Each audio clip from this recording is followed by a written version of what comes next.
Hello, I am making a video about eating healthy and what it means to me because everybody defines healthy in a different way. So I'm just going to talk about food as it pertains to me and kind of the things that I feel are important and the things that I do and what I eat and don't eat and all that. So if I keep looking down, I'm sorry. It's because I have 2 pages of notes here because I didn't want to just kind of ramble on. I wanted to keep it somewhat organized. I'm sure that I still will ramble, but I also wanted to make sure I didn't forget anything. I may be forgetting a few things that are like so innate that I just do in my life that I might, forget to mention, but I think this is mostly everything that I thought of. And I'm sorry for my voice. I'm sick, so I'm kind of like halfway losing my voice, so it sounds a little funny, but I want to start out by saying that these things that I'm going to share with you, I try my best to follow, but I do give myself, on some of these, I give myself a little bit of a break sometimes because I feel like if I do all these things 90% of the time, then I can have the other 10% to sort of bend the rules. And the reason that I do that is because for me, it's important to have balance. It's important to, not only be healthy, but also enjoy life. And if I never went out to eat at a restaurant, ever again for the rest of my life, or like never had sugar or desserts, then I wouldn't really be able to enjoy my life to the fullest. I would be pretty miserable because, especially going out to eat, like it's a nice thing to do to celebrate something, or like to go on like a date with my husband, the rare times that we get time alone without the kids. And restaurants don't really fit in my criteria, of all the things I'm going to tell you, because at least the ones by me, they don't have ones that have all organic food, and I'm not gonna go back there in the kitchen and be like, excuse me, are your pots and pans made out of aluminum? Do they have Teflon coating? You know what I mean? So probably some of these things are broken when I eat at a restaurant, but I'm not gonna, never eat at one again. So I guess I'm trying to point out the importance of having balance in your life and doing, enjoying your life as well as trying your best to be healthy. And I also want to say that this is just my personal thing that I'm going to share with you. I don't think that, everybody should do it or it's right for everybody. This is just what I feel is right. Some of these things kind of go against mainstream media, like my thoughts about cholesterol and foods that are high in cholesterol go against, what is taught to us. And so, not preaching this, to anybody. I'm just sharing what I do with you, and what you choose to do with that information is completely up to you. I'm not trying to convince anybody of anything. So I just want to say that before I get started. So for me, eating healthy and cooking healthy involves organic food. That is something that is really, really important to me, and I try to buy organic food 100% of the time. Sometimes it's really difficult. For example, I know I mentioned before, I think in a VitaCost haul, my trouble with mayonnaise, because I also avoid soy, which I'm going to talk about a little bit later, more in depth. But finding a mayonnaise that is organic, that does not contain soy, up until recently has been impossible for me. But recently, my Whole Foods put out a brand new, it's a Whole Foods brand mayonnaise that is made out of canola, and it's organic. And so I was really, really excited. So now even my mayonnaise is organic. So I'm getting to that 100%. And eating organic can definitely be pricey. And so I do want to say that there's lists that you can find on the internet that have like the cleanest produce and the dirtiest in terms of pesticides used. So like apples, grapes, those are things that you always want to buy organic, because lettuce, they have a very, very high amount of pesticides, and things like that used on them. It's not even just pesticides though when it comes to produce. It's because people think like, oh, maybe if I wash this really good enough, I'll wash the pesticide right off. But it's also, these things are seeping into the ground. They're using all kinds of chemicals and things in like fertilizers, and they're not natural. And so things are getting absorbed into the plant, and there's things that you cannot just wash off. And that is why I try to buy organic. But you can, you can look up these lists, and there's some things that have very little amount of pesticides used, and so if you're on a really tight budget, you can kind of follow that list and buy a combination of organic and non-organic. One thing that definitely is difficult to find around here that is organic is meat. I can definitely find organic chicken, and then I can sometimes find like organic ground beef that is frozen, that's sold at Trader Joe's. But then in terms of like pork and cuts of beef, not just ground beef, there's even the Whole Foods by me doesn't have ones that are organic, and so for beef I like to use local grass-fed beef, which my Whole Foods carries. And that's another thing, buying local is also really good, not only for supporting your local farmers, but also because if something didn't have to travel here from a whole other country, it's going to be fresher, and it's not going to be treated with, whatever to preserve it for a long travel. So I try to buy local. Like my Whole Foods also carries local organic eggs and things like that. When it comes to things like fats and cholesterol, I actually do not share this whole mainstream, eat all low fat, avoid foods with cholesterol in it, don't eat eggs because, eggs have cholesterol in the yolk, or just eat egg whites or whatever. I personally do not believe in that due to all the research that I've done and things that I have read on the internet. And one person that I like to read a lot from is Dr. Mercola. I will probably link some articles of his about some of the important things that I talk about below this video, so you can kind of see the full picture on some of these things. But I feel like he really does his research. He has all these like really well-researched articles that he writes that have like on the bottom of them studies that he cites. So it's not just like somebody talking and then you not having any backup or proof, because that's the difficult thing with the internet. If you search hard enough, you're gonna find things that somebody's saying that are the opposite, and then you're like, well, which thing do I believe? Which is right? So just from like reading him for a long time now, I personally feel that he's trustworthy, and I really, really like his articles. And his way of eating is very, very, very, very strict, and so I don't follow that entirely just because it's kind of impossible for me. So the thing about fats and cholesterol, there was a study a really, really long time ago that kind of started off the whole cholesterol, heart disease, fear in people, and that study has long ago been proven wrong.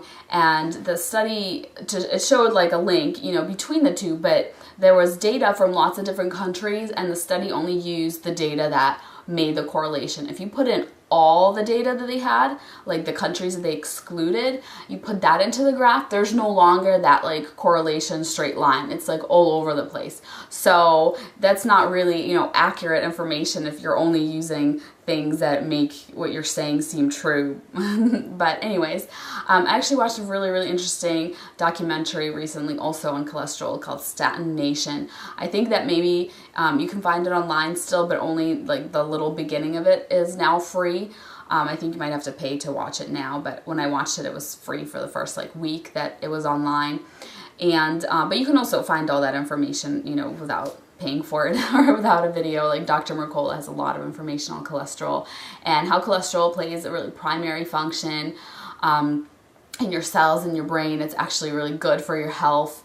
And there's bad cholesterol and good cholesterol, and the balance of them is also really important. But eating like an egg, there actually was a study that I read about where it showed people that ate eggs every single day, they did not, there was not an increase in cholesterol for them from eating the eggs, because it's not like your body takes that animal cholesterol and like takes it and makes it its own. That's not how it works. It doesn't, directly get made into your own cholesterol. It actually, your body makes your own cholesterol in the liver in response to, digesting different things and like what you eat. So that's important to consider too. And then, for example, cocoa butter, which is really high in fat and it's really high in saturated fats. So you would automatically think like, oh, that's terrible for you. That actually has been shown to reduce the amount of cholesterol in your blood. So fats are not, I don't feel that fats are bad for you. I think what is bad for you is eating lots of carbs and eating lots of sugar.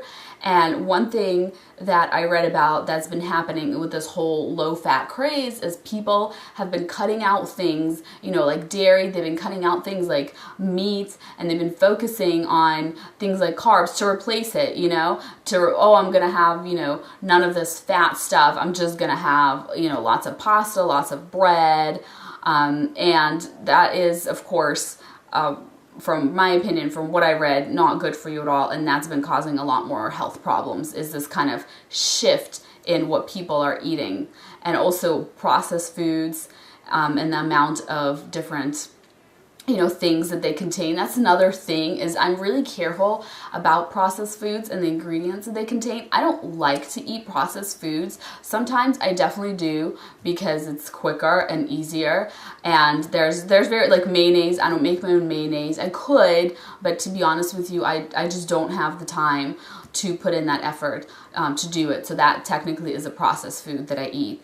But I always look at the ingredients, and I never buy anything with dyes and preservatives and basically things that I don't know about. Like if it says like milk, you know, butter, flour, like things that you know like are a legitimate ingredient, not like some weird word or whatever. So I'm just really careful with that.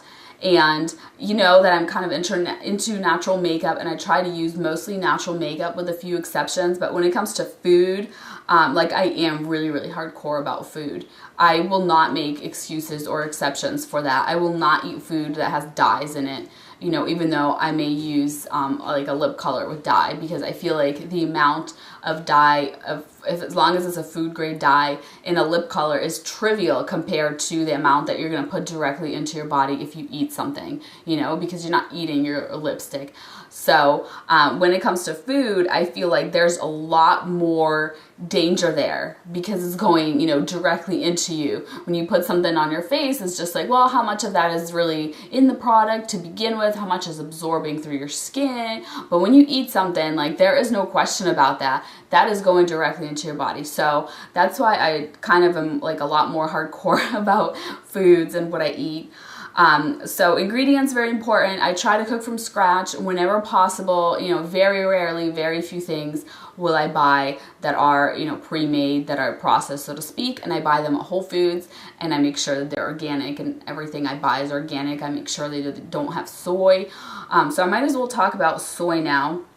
Well, first, let me say that I avoid like hydrogenated oils, like margarine. I think that kind of goes along with the non-natural, not eating things that are not natural. So let me talk about soy for a little bit. I'm going to link an article by Dr. Mercola about soy that has a lot of important information. I personally avoid soy unless it is fermented, and very few soy products are fermented. For example, like real soy sauce that has been fermented, because they do have like fake stuff now. But that, you know, that is safe, because that changes the properties of the soy completely. And there's a few other like Asian foods that are fermented. I think like one is called natto, and maybe miso is as well. But I'm not really an expert on those things. Soy sauce is really the only one that is part of my diet. But things like tofu, soybean oil, things like that, soy lecithin, I don't know how to say that, but it's an emulsifier used in a lot of products. All of those things are not fermented soy. And here's the problem with soy. It has a lot of different things in it that are bad for you. First of all, 91% of soy is genetically modified. And I'm going to talk about genetically modified things in a little bit here. But that is, you know, a danger that you want to avoid in your diet, is genetically modified foods. And then the 9% that is not genetically modified, I would assume most of that is the organic products, because organic food cannot be genetically modified. So that's like a way of avoiding GMO, is buying organic. But soy has estrogen in it, has a lot of plant estrogen. And, you know, people worry about parabens because parabens mimic estrogen in our body, and they've been linked to breast cancer. Soy has tons of estrogen. It has also been linked to breast cancer, but people don't talk about that as much. An infant that is fed soy formula is getting 3 birth control pills worth of estrogen daily. And this whole soy, craze, like soy is healthy, everything's made out of soy. I feel like that's been kind of more recent, and so we don't know the long-term effect. Like these babies that are fed soy formula, they haven't, grown to adults yet, so we don't know how that's going to affect their health long term. And people that eat high amounts of soy, we don't know how that's going to affect their health long term because it's a relatively recent thing.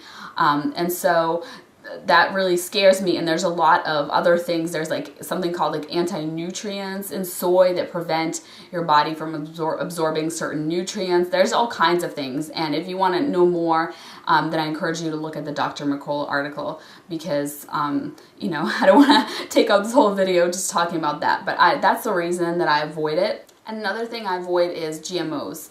And that is, genetically modified food. And in the United States, currently, it does not have to be labeled. I know in other countries it does, but here in California, they tried to pass a law that would require labeling of GMOs just in California, but unfortunately that did not pass because you have these huge conglomerates and these, companies that have lots of money to throw at this cause, in whose interest it is to not label them. And you have companies like Monsanto that produces these seeds. And so as long as they're throwing tons of money at, these propaganda and not passing these things, it's difficult for them to pass. But I have heard that Whole Foods is working on something where in like 5 years, in order for them to carry the product of, whatever company, the company will have to, either write no GMO on the box, or if there's something GMO, they'll have to label it. And I'm not 100% positive on the status of that. I don't know if it has to like pass in different states or how it works, but that is something that I've heard. And so hopefully we'll see that come to fruition. But the reason that GMO is bad for you is because, first of all, one thing that happens with GMO is it's basically the plant is altered to be more resistant to bugs and all kinds of things. And so one thing is there's Roundup, and I'm not sure like how this works because I'm not a biologist or whatever, but somehow the Roundup is in the plant or the plant produces Roundup. I'm not sure how that works, but that is like a really, really bad chemical for you that, you probably on a normal basis would avoid, but you may be eating it in your food and you don't even know it. And they usually use, I think, like a virus to splice the DNA of like whatever they want into the DNA of the plant. And so I was reading this really scary article about corn and soy that is GMO, that there's like this little part of a virus that can like turn on and off certain things in your DNA that is in the food that is GMO. And I'm not sure if it was like an accident that it got in there, but the article said something about how like they didn't know that it was in there, but then they found out that it was. And the whatever regulators, I guess the FDA, or I'm not really sure, but is responsible for that. But they're, these things are not getting recalled, and they're just kind of leaving it to be like, well, we'll kind of see what it does to people. And so that's really, really scary to me. And I'm sorry, I don't know like the details of that. The article wasn't like super specific. But things like the possibility of weird things like that happening. There's some kind of weird, virus that is, used in the GMO products. Like, it's just not worth that risk to me, because we're not going to know right away the long-term effect that this is going to have on people. And honestly, that scares me. And these plants, a lot of times are harmful to real plants that are not GMO. And so I just don't like the idea of messing around with nature and affecting our environment as well. So I should probably move on now from that. But milk. So milk can be low temperature pasteurized. It can be regular pasteurization, the standard one, and it can be ultra pasteurized. And something that you see on a lot of organic milk nowadays is ultra pasteurized.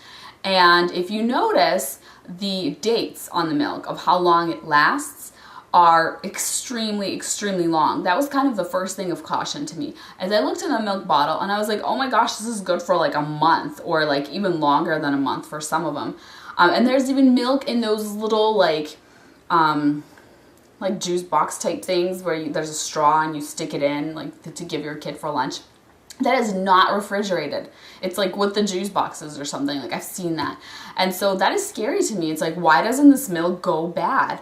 What are they doing to it? And the answer to that is they are treating it, ultra pasteurizing it at such a high temperature that it kills off everything in the milk. So now the milk is not going to go bad as quickly, because that's the point of pasteurization, is to kill bacteria and kind of, things that can grow in the milk. But the temperature that it's heated to, is, you think like, oh, boiling is the highest temperature because after that it evaporates, right? Well, they put this milk through like little tubes that are like so hot that the milk, I'm assuming as a vapor, goes through them. But basically, everything good for you in the milk is also being killed. So now you are getting a milk where all the vitamins and things have been killed off by this extreme heat. As well as the, any germs. So it's kind of like a, void of nutrients kind of product. Another thing is milk that has been homogenized, which is most milk that you buy in the store. Natural milk from the cow, the fat will float to the top. But then they take that fat and they like split it into where it forms like a different kind of fat, from what I understand. And it's completely dispersed evenly in the milk. It's not floating at the top any longer because people don't like that or something. And so what becomes of it is worse for your body because it's not natural and it's now like this artificially created dispersed fat, if you know what I mean. So I buy milk that is not ultra pasteurized and that is not homogenized. So the milk literally is floating in the top. And there's milk that Whole Foods carries that I buy. It comes in cartons and it's called grass milk. I think Organic Valley is the brand that makes it. And before that, I was buying milk that was local. They came in glass bottles, and that milk was low temperature pasteurized, which is better than the milk I buy at Whole Foods, which is just regular pasteurized. Low temperature is at like an even lower temperature, so like less stuff gets killed. But that milk was not organic. And it said like no added hormones, no antibiotics, and it's really hard to, I couldn't really find a lot of information on that farm that it came from. It's not like one really close to me, it's just somewhere in my state, and it was sold in stores, not Whole Foods, but actually another health food store that I used to go there for, and it would come in these glass bottles that you bring back. But I kind of switched to the milk at Whole Foods because I feel more comfortable that it's organic, and I really, really like the fact that it is from grass-fed cows, and the other one didn't say anything about that, so it probably wasn't. But naturally, it's good for a cow to eat grass, and that's why I buy grass-fed beef. And when cows are fed corn, first of all, it's probably GMO corn, and soy. It plays like a different role in their stomachs. They get like inflammation, I read, and you're getting that in the negative products of that in your milk and in your meat. And so grass-fed is better. It's what cows are meant to eat. And there's actually both the milk and there's butter also from grass-fed cows by Organic Valley. And I like to buy both of those from Whole Foods. And another thing while I'm talking about dairy is sour cream. If you start reading the ingredients in sour cream, they have all kinds of weird things in them. And I found the sour cream, I think Wallaby maybe is the brand, but it's just like milk, like cultured or cream. I don't know, but it's like cultured milk or cream. It's not, there's nothing else. There's nothing like weird like guar gum or whatever, xanthan gum, like to make it thicker, and there's nothing weird in there at all. So that's another thing that I just want to say, because it might be organic but it might still have weird things. Just blindly buying things that are organic is not necessarily the best way to go about it, because it can be organic and still have bad stuff in it, and there's things that are not good that they may be organic, like soy, you know, it could be organic soy. It still has estrogen. It doesn't get taken out of it when it's organic, you know. So that's, you know, just something to be cautious of. And another thing I try to do is I try not to eat a ton of carbs. And I definitely do eat carbs because it's really hard to completely exclude them from your diet. And, you know, I'm not trying to do like the Atkins diet or anything like that, but, you know, I try not to have like meals that are based on carbs. You know, I'd rather try to have meals that are based on proteins and vegetables, like meat and vegetables, and then maybe you have like something that's part of that is carbs, but I prefer that versus having the meal be mostly carbs and then having like a little bit of vegetables in it or something, like a little bit of meat. So that's something I try to do. That's just something I'm working on. It's definitely not like 100% of my meals are this way, because meat is really, really expensive from Whole Foods, and it's difficult to afford to be able to eat tons and tons of it, you know, for every meal. So sometimes you kind of have to dilute it with things like pasta, but, you know, I try. And whenever I do eat things like pasta, I make sure that they're whole grain. And while I'm talking about grains, I want to mention rice really quickly. I do like rice and I do eat rice, but I try to minimize the amount of rice that we eat. It's definitely not something we eat every day, and probably not even something we eat necessarily once a week. It's less than that, and there's nothing wrong with rice itself, you know, as a grain, but what has happened is, regardless of whether it's organic or not organic, rice has been found to have elevated levels of arsenic, and that is because the plant actually soaks up the arsenic that is naturally polluting the water and the soil, and it concentrates it in the little rice, you know, grains. So you can have, you know, a rice plant and then something else, you know, and the rice is gonna take that arsenic and concentrate it in the rice, and so it's gonna have way more than like this other plant. That's how it works for some reason. And so there's elevated levels of arsenic, and they actually, I have released statements about like baby food, the rice cereal that you're supposed to start your babies off with, how they recommend not giving it to children or to babies more than, like, I forget, like once a week or something like that, how many times a week. And so if, I forget who released the statement, but it was some kind of government organization, and if they're saying stuff like that, which like I always take what they say and I like raise it to more of an extreme, because I just feel like a lot of things are kind of, you know, not treated as urgently as they should be, like GMOs and stuff like that. So like if they feel that rice is dangerous, then I feel that it's definitely dangerous. And I wouldn't give rice cereal to my baby at all, personally. That's just something that I think.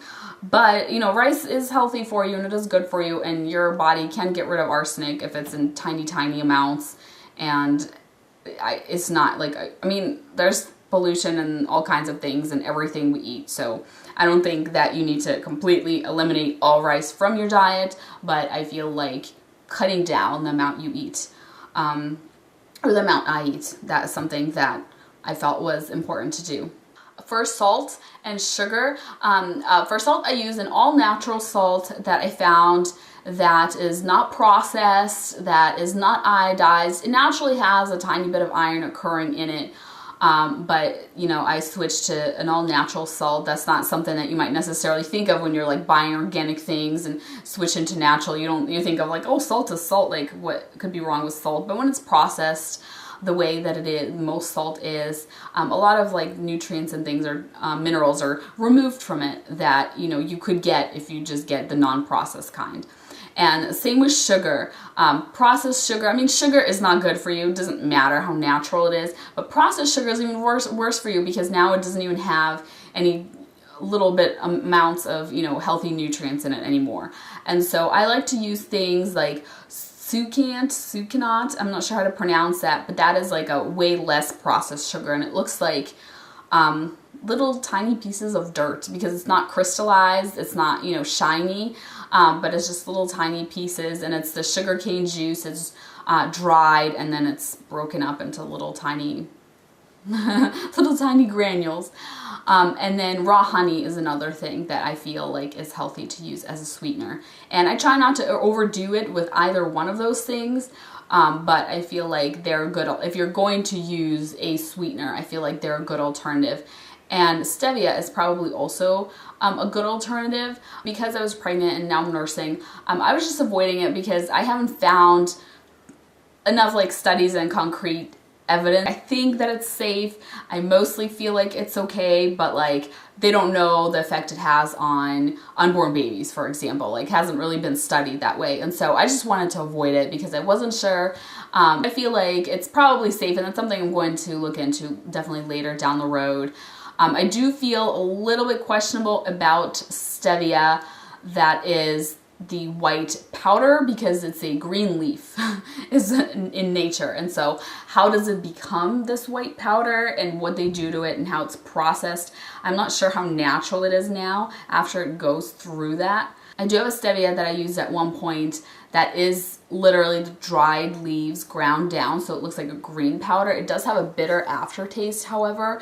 One thing that I may try to do in the future once, I'm done nursing my son and I feel kind of more comfortable trying to eat things like that again, is I may try to buy leaves or maybe even grow my own, stevia leaves, and then take those leaves and then you can like infuse them in alcohol. You can create an extract, and I think then you boil it, but basically you create like the syrup extract of stevia, and I feel like that might be more natural than the white powder, and that might be something that I look into. Let's talk about seafood now.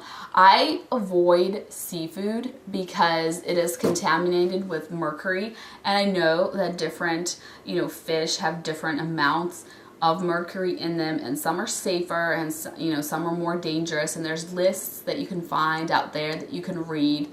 I will eat every once in a while things like shrimp because I think they're supposed to be pretty low in mercury, but overall I don't even like seafood. So this is like a really easy thing for me to do, is to not eat seafood because it's something that I would do anyways even if it didn't have mercury. I just don't like fish. And I do take krill oil to get that omega-3 and things like that from the krill oil. And krill they're teeny tiny little guys, and so they don't have very much, if any, mercury in them, because how it works is the mercury will go into the animal, into the fish or whatever sea creature, and then another creature will eat them, and they're getting more mercury because they keep eating, and then it gets eaten by a bigger fish, and so kind of the bigger fish that eat other fish, they're the ones that tend to have the most mercury. And so krill oil is supposed to be really pure. I get that from Dr. Mercola, and that's where I get my vitamins as well. And that's a supplement that I take to make up for the fact that I don't eat seafood. Another quick thing about meat, I probably should have said that earlier when I was talking about meat, but I avoid processed meat. So deli meat, sausages, things like that. Of course, there's the whole nitrate, danger, and I would never eat anything with nitrates. But they do have, nitrate free. If you go to Whole Foods, there's a lot of deli meat that's nitrate free, and sausages and hot dogs that are nitrate free. However, from what I read, meat, especially, it'll be like smoked, that contains a lot of carcinogens from the smoke. And even if it's not smoked, it's being heated to really high temperatures to make it last longer and things like that. And carcinogens are being produced in the meat when it's heated to those high temperatures. So even if it's like organic, nitrate-free deli turkey, I personally feel like it's still dangerous and I avoid it. And another little thing that I want to mention here is when meat is charred, or burned, like on the grill, there'll be those, parts that are burned, or however you want to call it. That has a lot of carcinogens in it. In that part of the meat. So you want to cut that off and remove it before you eat the meat. You definitely do not want to eat the burned part, especially for bacon. That's kind of the biggest thing that people eat that's kind of burnt. some people. So just something to keep in mind that you might want to read about if you eat a lot of burned meats. One quick thing that I totally forgot to mention is that if you eat meat, one danger that potentially could be lurking in your meat is that there is a drug commonly used, especially in beef, but also in turkey and pork. and I don't know how to pronounce it correctly, but it's called something like ractomycin. I'm going to link an article down below for you so you can see exactly what it is.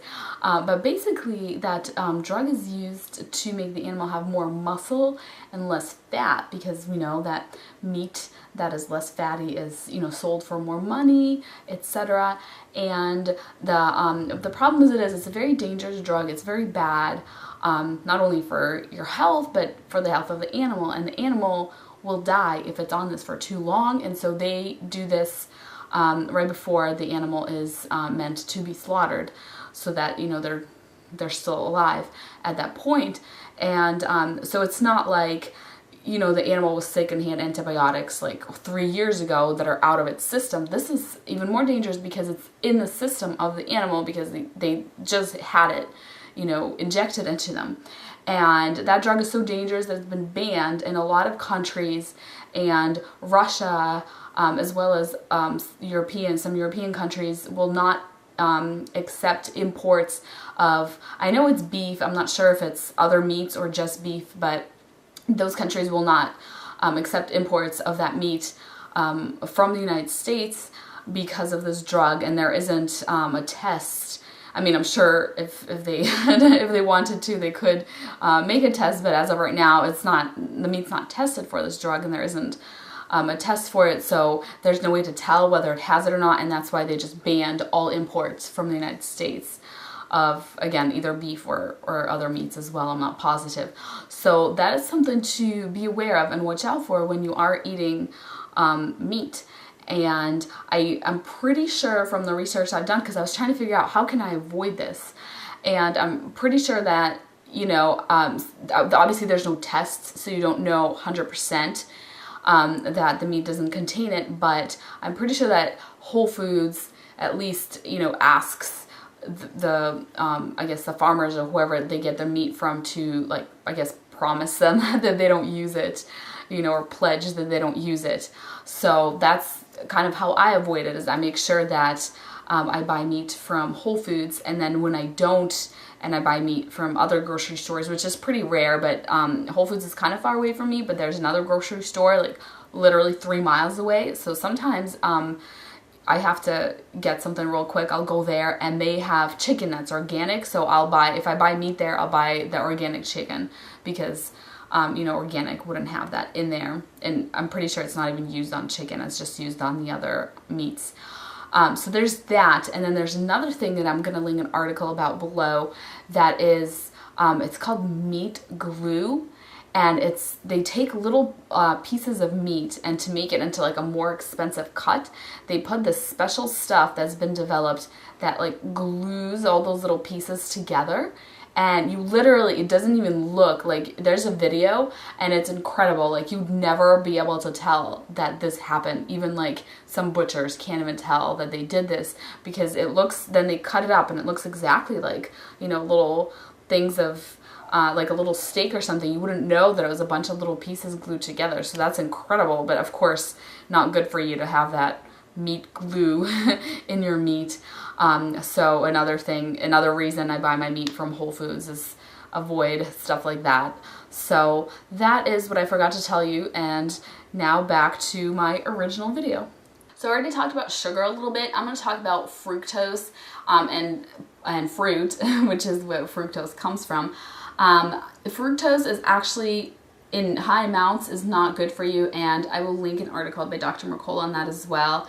And he feels that 25 grams of fructose a day is what you should limit your intake to. And I definitely don't count how much fructose I can consume in a day. I like fruit, I eat fruit, but that is not something that I eat a ton of because of this. I don't just, you know, to satisfy like craving sweets, I don't just eat like lots and lots of fruit. I do try to limit the amount of fruit I eat, and I try to avoid drinking fruit juice, because fruit juice, it has, you know, it even more concentrated in the juice, and also in the fruit you're getting like all the nutrients in the actual like part of the solid part of the fruit as well. And I read that may help your body handle the sugar that you're getting better versus if it's just in juice and that other part is removed. It kind of works differently in your body, the way your body treats it. And also juice a lot of times, you know, is pasteurized and from concentrate, and so a lot of the nutritious things from it have been kind of killed off by those processes. It's kind of, you know, essentially becomes a processed food to me. And while I'm talking about things you drink, I'm going to mention soda. Soda, I don't like it and I don't drink it. If I did drink it, it would be something that I would have given up by this point. But when I came to the United States when I was 10 years old, I never had soda growing up. And when I tried it for the first time, I just really, really hated it. And it's not something that I was able to ever get used to. Not that I was trying to get used to it, but I mean, I've tried it several times throughout my life and I did not like it any of those times because it hurts. Like, it literally hurts me to swallow soda because of the carbonation that it has. It like hurts my throat and it like makes my nose feel like I have to sneeze. And I don't want to feel those weird things when I'm drinking. I don't find that like refreshing or to satisfy my thirst. I find it really uncomfortable. So I don't drink soda. I never have. It's just not something that I like. And I also do not drink alcohol, which, you know, we all know that alcohol can be bad for you. And people talk about, oh, but red wine, that's good for you because it has oh, what is that stuff called? That antioxidant stuff that's good for you, that's in red wine. People talk about it being good for your heart. Well, that comes from the grapes, and you can get that if you eat grapes. So I don't think it's a necessity to drink wine for the benefit of your heart. And also tea. So tea can be loose or it can come in bags. Those little triangular kind of clear shaped bags that are made out of plastic. Those are, you know, you don't want to use plastic and put it in hot water and have all the nasty chemicals leaching out of the plastic into your hot water. So avoid those. And then other bags are often glued together or treated with something called Epichlorohydrin. I will link an article about that down below because you probably don't know how to spell it because I probably pronounced it wrong.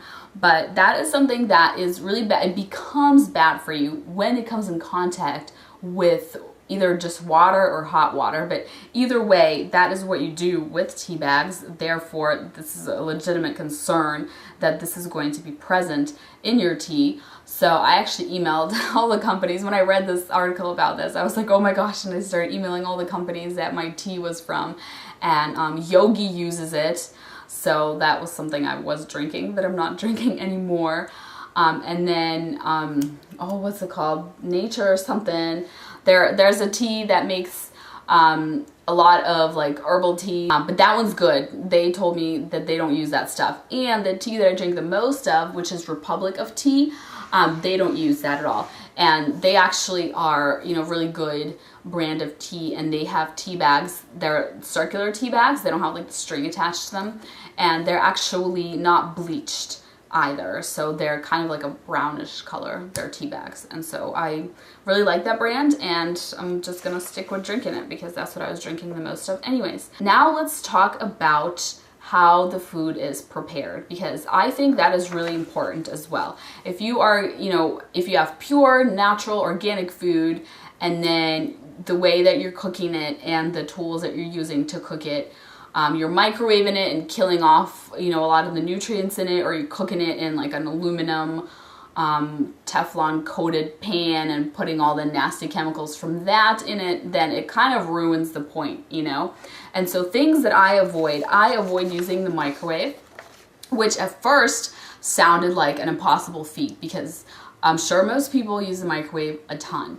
And I didn't think that I was going to be able to do it, to not use it. But I got a little toaster oven, and I heat my food in the little toaster oven, and literally it has not even like changed my routine or affected me in a negative way at all, because maybe it takes like 30 seconds in a microwave, but in the little toaster oven it takes, you know, like 3 minutes or 5 minutes or something. That time just flies by like that. Like, I don't know about you, maybe some people just stand there and stare in the microwave and count down the seconds, but I will put the food in and I will go do something real quick because I always have like a million things going on. You know, I have my toddler running around like crazy, my baby's crying, and you know, so that 5 minutes passes so quickly for me that it's not even a big deal that it was 5 minutes instead of 30 seconds, and I have not even noticed it, you know, affecting my routine at all, because by the time I get to the microwave to take the thing out, it has been probably just as long because it's just been sitting in the microwave because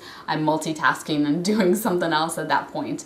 But microwaves, they create radiation. There was a study that showed people that ate, I forget what it was, but they microwaved some food or maybe some drink, and they had, you know, people take it, and then they compared people that where it was not microwaved, compared their blood, and there was a reduced amount of, I want to say white, I'm 90% positive that it was white blood cells in the people's blood that ate the food or drink that was microwaved.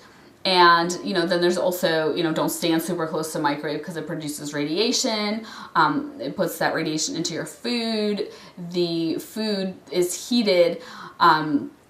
You know how sometimes it's heated unevenly, and it, like, parts of it can get super duper hot, and microwave essentially kills a lot of the vitamins and nutrients that a food has. So when you're microwaving something, it, you know, it's now become less healthy for you just from you doing that versus if you heated it using another method.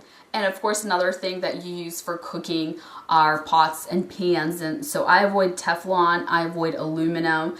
Things that are metal, I make sure are 1810 surgical stainless steel. I also have quite a bit, most of my pots and pans are from a brand called Visions, which I think is owned by like Corel or something. But if you just Google Visions, it'll come up. And they are actually made out of glass. It's glass with like a little bit of ceramic in it. So it looks like a light brown, still clear, like see-through, but with a tint of like light brown to it glass. And I have skillets, I have pots and things from there, and I really, really like them. You do have to be a little bit more careful with them because they're glass. You can't like drop them and stuff, but I haven't had any problems.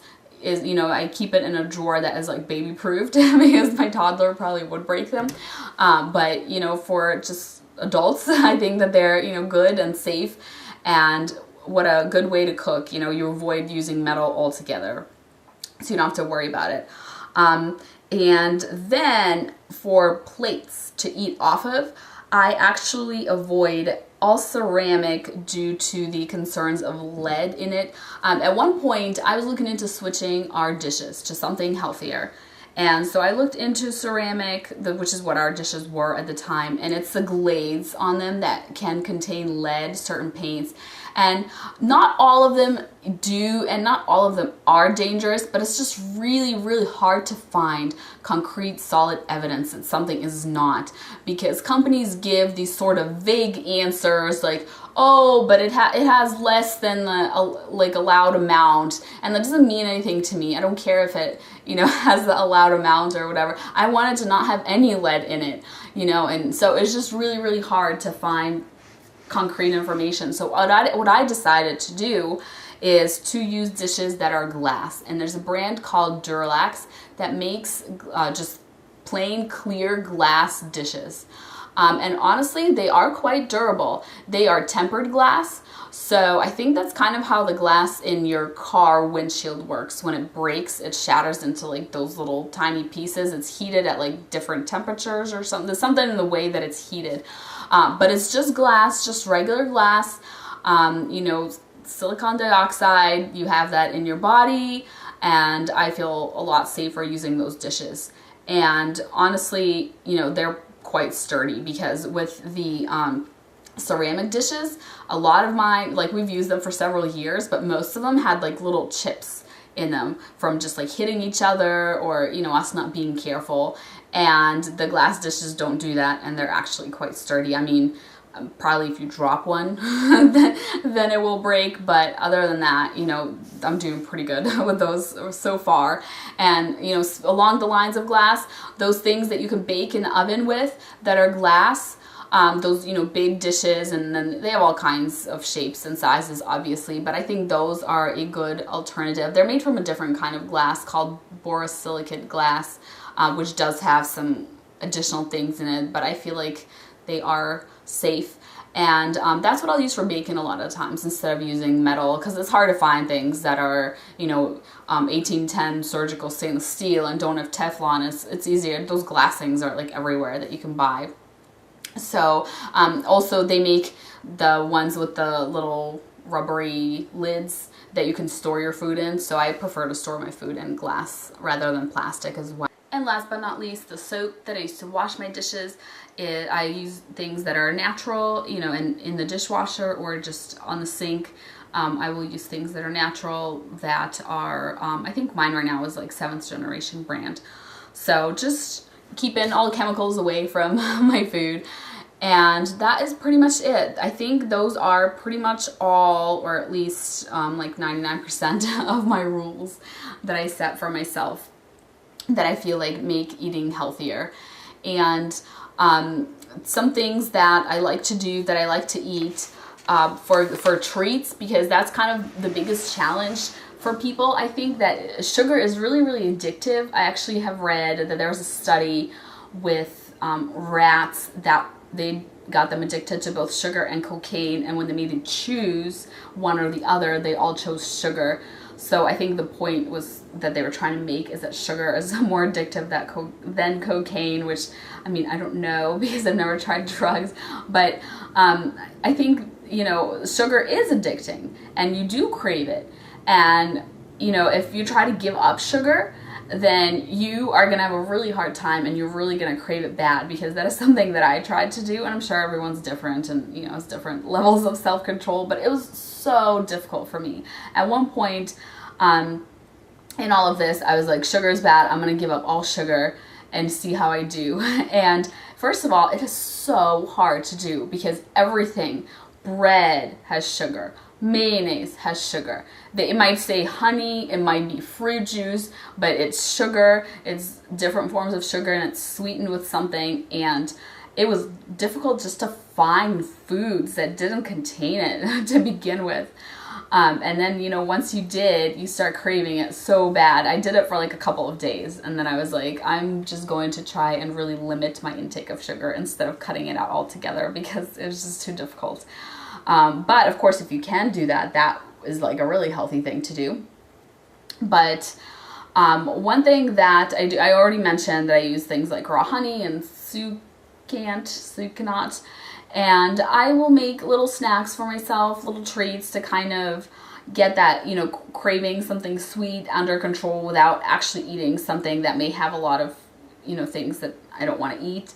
And so cocoa powder, I really, really like using cocoa powder, raw, organic, you know, unprocessed cocoa powder. It's completely bitter in its pure form. And so if you add a little bit of that to milk and then you add a little bit of honey, and I like to use my Magic Bullet blender, and it makes chocolate milk. And that's really great to satisfy, you know, craving something chocolatey, for me anyways. And sometimes I'll give that to my daughter as well as a treat. And once you wean yourself off of sugar a little bit, you can definitely tolerate things that are less sweet, and then they taste perfectly sweet to you. And you'll know this because you'll try something, like you'll go to like a birthday party and you'll have a piece of cake and you'll be like, oh my gosh, this is like sickeningly sweet, because you have weaned yourself off sugar a little bit, and now you know that has so much sugar and it tastes so sweet to you because you're reducing the amount of it that you eat. So that's definitely happened to me, and that's definitely something that you can gradually work on doing, and it works really well. So like the chocolate milk and the chocolate things that I make are probably kind of more dark chocolate, bitter chocolate, but to me they still taste sweet. I also like to use like cocoa butter, coconut butter. You can melt those down. You can add cocoa powder to them, coconut, and then, you know, put it in the fridge and essentially make some kind of chocolate bar. Sometimes it doesn't firm up completely and ends up being more like chewy, but still solid, not liquidy kind of treat. You know, you could put nuts in there, seeds like sunflower seed, whatever you like, you know. maybe even dried fruit, like dried cranberries. And those make really good little snacks and little treats. I really like using plain yogurt, and I will put a little bit of honey in there and a little bit of coconut, just like shredded unsweetened coconut, and I'll mix it all together. And the honey's enough to make it a little bit sweet, and I really love coconut if you haven't figured it out by now since I mentioned it so much. But that's another really good treat too. So those are just some things that I thought I'd share with you. And there's something else that I do. Oh yeah, if you take a banana and you break it up into pieces and you freeze it, and then you put it, I use the Magic Bullet, but it's just put it in a blender, and you put some milk.